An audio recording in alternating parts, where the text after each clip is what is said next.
Hello friends, welcome back to Pi Study Circle. My name is Tabassum और आज की video में फिर से लेकर आ गई हूँ 12th एनएस वाले बच्चों के लिए। और गाइस, जैसा कि आप लोग देख सकते हैं कि यहाँ पर मैं आपका ज्योग्राफी का चैप्टर नंबर 21 कराने वाली हूँ, जिसका नाम है हमारे जल संसाधन। जी हाँ, ज्योग्राफी का पूरा सिलेबस मैं आपको कंप्लीट करा रही हूँ। तो बाकी जितने भी चैप्टर्स हैं, चैप्टर नंबर 1 से लेकर 20 तक, उन सभी वीडियोज़ के लिए डिस्क्रिप्शन बॉक्स चेक कर लो, ताकि आपको उन सभी वीडियोज़ का लिंक सीरियल वाइज लगा हुआ मिल जाए। अगर गाइस किसी बच्चे को यही नहीं पता है कि ज्योग्राफी का पेपर कैसा आएगा, तो पेपर कैसा आएगा वो वीडियो में मैंने बहुत अच्छे तरीके से आपको समझाया था, तो उस वीडियो का लिंक भी आपको नीचे डिस्क्रिप्शन बॉक्स में मिल जाएगा। सो गाइज, अगर आप इसी तरीके की अपना सिलेबस कंप्लीट करना चाहते हैं 12th एनआईएस का या फिर 10th क्लास का, और डिफरेंट डिफरेंट सब्जेक्ट्स आपके पास है, लाइक आपके पास हिंदी है, इंग्लिश है, ज्योग्राफी है, हिस्ट्री है, painting, data entry, political science, तो इन सभी सब्जेक्ट्स की तैयारी आप हमारे चैनल से कर सकते हैं घर बैठे, बिना कहीं बाहर जाए। और आपको कोचिंग की भी जरूरत नहीं पड़ेगी। तो बहुत अच्छे तरीके से वीडियो लेक्चर्स हमारे चैनल पर चल रहे हैं, पूरा का पूरा सिलेबस आप लोगों का चल रहा है। और साथ ही साथ आपको एनआईएस बोर्ड से रिलेटेड जो भी लेटेस्ट अपडेट्स आती है वो भी हम आपको देते रहते हैं, और आपको सही और सटीक इन्फॉर्मेशन भी हमारे चैनल से मिलती है। तो गाइस, चैनल को सब्सक्राइब जरूर कर लेगा, ताकि आपको लेटेस्ट अपडेट्स भी मिले और साथ ही साथ आपकी स्टडी भी यहाँ पर कंप्लीट होती रहे। इसके अलावा गाइस, अगर आपके टीएमए या फिर प्रैक्टिकल, तो टीएमए और प्रैक्टिकल बहुत अच्छे तरीके से हमारे चैनल पर आपको सोल्व हुए मिल जाएंगे, हैंड रिटन है, और एक्सपर्ट टीचर्स के थ्रू सारे के सारे सॉल्व करके हम आपके लिए लाते हैं, जिन पर बच्चों का बहुत ज़बरदस्त रेस्पॉन्स मुझे देखने को मिलता है।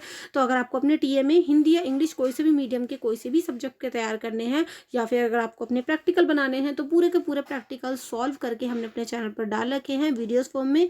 सो उन सभी वीडियोस का लिंक मैं आपको नीचे डिस्क्रिप्शन बॉक्स में दे दूंगी, एक बार देख लेना, ताकि आपके टीएमए और प्रैक्टिकल भी तैयार हो जाए। चलेगा, इस चैनल को सब्सक्राइब कर दीजिएगा, और वीडियो पसंद आती है तो मेक श्योर इसको लाइक कर देना।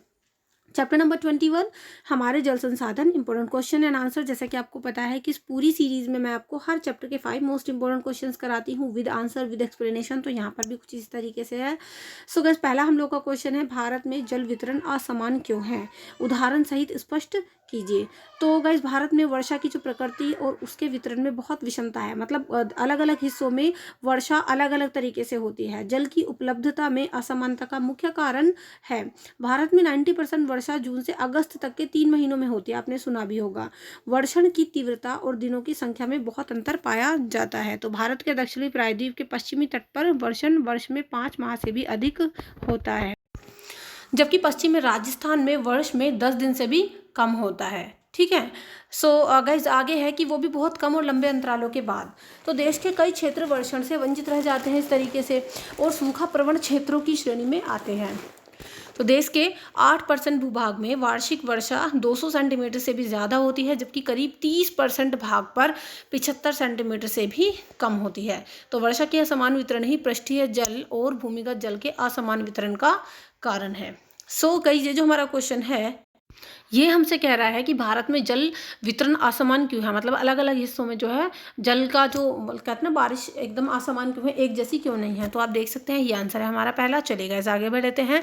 Keep study in pi study channel से आप अपनी पढ़ाई जारी रखें, पढ़ते रहें, और प्लीज़ वीडियो को लाइक और शेयर करना ना भूलें। दूसरा क्वेश्चन मैं आपको गाइस दिखा देती हूँ। भूमिगत जल जल की आपूर्ति का सतत और विश्वसनीय संसाधन है। मतलब देखो, इस क्वेश्चन को समझा देती हूँ। जो भूमि से मिलने वाला हमें जल है, वो हमारे जीवन में जल की आपूर्ति है उसका सतत, सतत का मतलब कंटिन्यू, मतलब भूमिगत जल जो है वो कंटिन्यू किस तरीके से हमारी जल की आपूर्ति करता है, और विश्वसनीय मतलब जिस पर हम विश्वास भी करते हैं, एकदम ट्रस्टी एक तरीके से हमारे जल की आपूर्ति करता है। तो ये एक ऐसा संसाधन है भूमिगत जल। तो इस कथन की सार्थकता सिद्ध कीजिए, मतलब वाकई में ये कथन कितना सही है कि भाई भूमिगत जल जल की आपूर्ति का सतत और विश्वसनीय संसाधन है। ये कथन वाकई में कितना सही है, इसके बारे में बताइए। सो गाइस, भारत में वर्षा की प्रकृति और उसके वितरण में भारी असमानता है। भारत एक कृषि प्रधान देश है, इसलिए सिंचाई के लिए विशाल जल राशि की आवश्यकता होती है। वर्ष 2000 में लगाए गए अनुमान के हिसाब से देश में कुल जल उपयोग का 80% से कुछ अधिक भाग सिंचाई में लग जाता है, और देश के विभिन्न भागों में वर्षा की मात्रा में असमानता होने की वजह से ही उसके समय में भारी अनिश्चितता रहती है। और अच्छी वर्षा वाले क्षेत्रों में भी कभी कभी वर्षा बहुत अंतराल के बाद होती है। खेती की सिंचाई के लिए पानी निश्चित अंतरालों पर जरूरी होता है। तो इन वजह से तथा कम वर्षा वाले क्षेत्रों में किसान भूमिगत जल पर ही निर्भर रहते हैं। तो इसलिए भूमिगत जल की आपूर्ति का सतत और विश्वसनीय संसाधन भी माना जाता है। खासकर पंजाब, हरियाणा, राजस्थान, तमिलनाडु, गुजरात और उत्तर प्रदेश में जो भूमिगत जल है उसका उपयोग बड़े पैमाने पर किया जाता है। तो आप देख सकते हैं कि भाई हाँ, भूमिगत जल जल की आपूर्ति का एक कॉन्टिन्यूस और कहते हैं ना ट्रस्ट वर्दी संसाधन है। तो ये आप देख सकते हैं दूसरा क्वेश्चन। चलिए गाइस आगे बढ़ लेते हैं। Don't forget to like, comment and share. Subscribe कर लीजिएगा चैनल को हमारे पाई स्टडी सर्कल। अगर गाइस आपको टीएमए के पीडीएफ चाहिए तो टीएमए के पीडीएफ के लिए आप हमसे इस नंबर पर कांटेक्ट कर सकते हो 7303838500। इस नंबर के थ्रू आपको हैंड रिटन प्रैक्टिकल और टीएमए हम दोनों ही प्रोवाइड करा देंगे, प्रैक्टिकल और टीएमए पीडीएफ फॉर्म में, ठीक है। लेकिन वो कैसे आपके चार्जेबल होंगे, तो जो भी चार्ज होगा वो हम आपको व्हाट्सएप पर बता देंगे। अगर किसी बच्चे को आराम से इसी घर बैठे अपने टीएमए या प्रैक्टिकल बनाने हैं तो उसके लिए आप हमारे वीडियोज़ के थ्रू भी बना सकते हैं। वीडियो का कोई चार्ज नहीं, आप आराम से देखकर पूरी की पूरी वीडियो हमने डाल रखी है जिसमें 6 के 6 क्वेश्चन मिल जाएंगे आपको टीएमए के, और प्रैक्टिकल पूरे के पूरे आपको सॉल्व मिल जाएंगे। बाकी अगर किसी को पीडीएफ चाहिए तो आप हमसे इस नंबर पर कांटेक्ट कर सकते हो।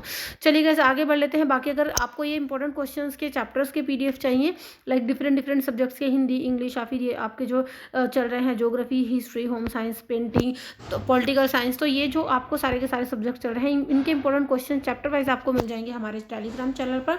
तो टेलीग्राम का लिंक मैं आपको नीचे डिस्क्रिप्शन बॉक्स में दे दूँगी, एक बार देख लेना ताकि आपको वहाँ पर इंपॉर्टेंट क्वेश्चन मिल जाए। चलिए गाइस तीसरा हम लोग का क्वेश्चन है, वर्षा जल संग्रहण की प्रमुख विधियों का वर्णन कीजिए। मतलब वर्षा का जो जल है उसको संग्रहण किन किन विधियों से किया जाता है। तो वर्षा जल संग्रहण की आवश्यकता आज पहले से कहीं ज़्यादा है, क्योंकि आपको पता है कि भाई पानी की बहुत कमी पाई जाती है काफ़ी जगहों पर। वर्षा की कमी वाले क्षेत्रों में तो वर्षा जल संरक्षण के कई पुराने तरीके, जैसे कि बावड़ी बनाना, ये कोई तरीका है जिससे वर्षा के जो वर्षा होती है उसके जो जल का क्या किया जाता है, संग्रहण, इकट्ठा किया जाता है उसको, है ना। तो आज भी ये जो बावड़ी बनाना, कई क्षेत्र हैं ऐसे जो बावड़ी बनाने से वर्षा के जल का संग्रहण करते हैं, तो ये काफ़ी उपयोगी है। नगरों और उद्योगों आदि के विकास के साथ जल के भूमिगत रिसाव वाले क्षेत्र तेजी से घटे हैं और यह प्रक्रिया का महत्व बहुत बढ़ गया है। आवश्यकता, सुविधा और परिस्थितियों के हिसाब से वर्षा जल संरक्षण विधियां अपनाई जाती हैं, जिनमें कौन कौन सी प्रमुख है। देखिए ये हमारी मेन प्रमुख वर्षा के जल का, जो मतलब बारिश होती है उसके जल का संग्रहण करने की कुछ रीतियां हैं। पहली है गड्ढे या गर्तिका बनाना। आपको पता है गड्ढे बड़े बड़े बनाए जाते हैं जिनमें पानी भर जाता है जब बारिश होती है। तो पहला तरीका यह है, छोटे छोटे गड्ढे बनाकर जल का संरक्षण किया जा सकता है।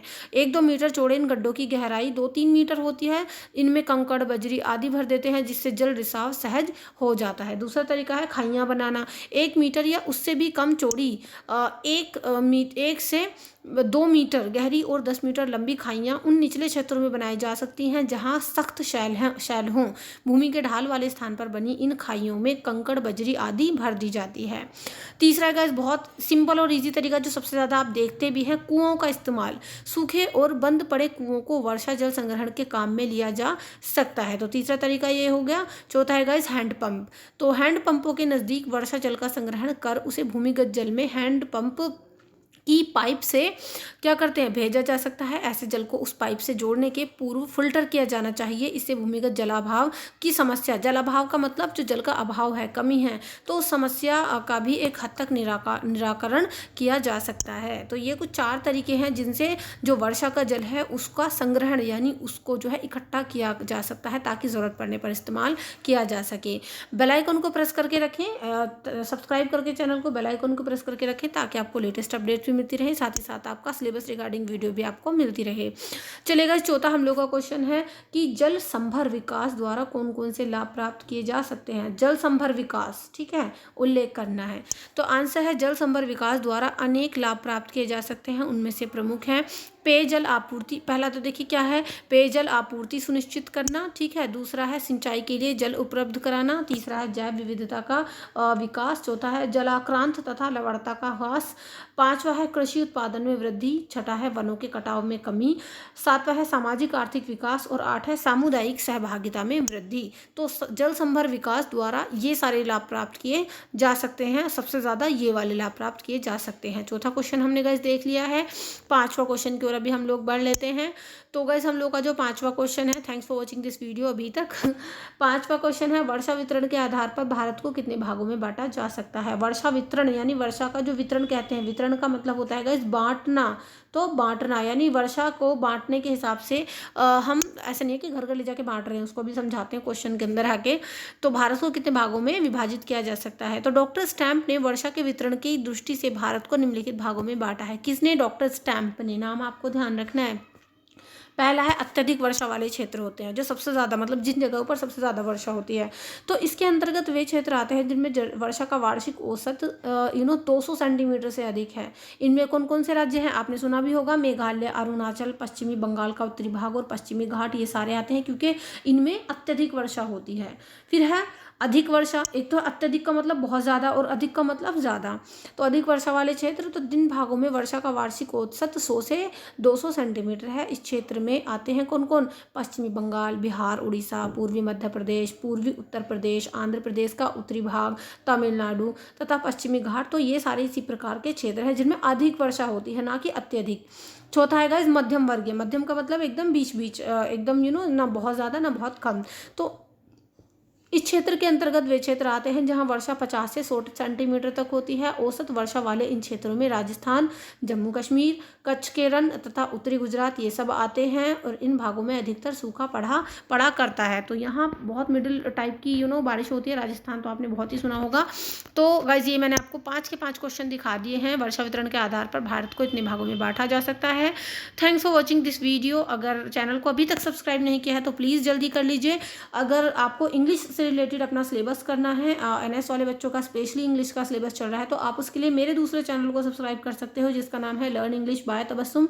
तो यहाँ पर मैं आपको इंग्लिश से रिलेटेड आपका सिलेबस करा रही हूँ। तो चैनल का link in the description box एक बार ज़रूर देख लेना, ताकि आपके इंग्लिश के इंपॉर्टेंट क्वेश्चंस, आपकी reading section, writing section, grammar, paper कैसा आता है, सिलेबस पैटर्न, वो सारी चीज़ें डिस्कस होती रहे। तो एक बार ज़रूर देखिएगा मेरे चैनल से लर्न इंग्लिश बाय तबस्सुम। इस चैनल का लिंक डिस्क्रिप्शन बॉक्स में है। So guys, best of luck for exams. बाकी अगर आपको पीडीएफ चाहिए इस वीडियो की, तो पीडीएफ का लिंक आपको नीचे डिस्क्रिप्शन बॉक्स में मिल जाएगा। टेलीग्राम चैनल पर जाकर आपको पीडीएफ मिल जाएगी। साथ ही साथ इससे पिछले जितने भी चैप्टर्स हैं, मतलब चैप्टर नंबर 1 से लेकर चैप्टर नंबर 20 तक, तो उन सभी वीडियोस का लिंक भी नीचे डिस्क्रिप्शन बॉक्स में मिल जाएगा। और अगर किसी बच्चे को यही नहीं पता है कि पेपर कैसा आएगा, तो पेपर रिलेटेड वीडियो भी नीचे डिस्क्रिप्शन बॉक्स में मिल जाएगी। तो गाइस प्लीज़ चैनल सब्सक्राइब कर लेना, वीडियो को लाइक कर देना, कमेंट करके ज़रूर बताना और शेयर करना ना भूलना। So see you in the next video. Till then keep studying, bye study. Thank you so much and good bye.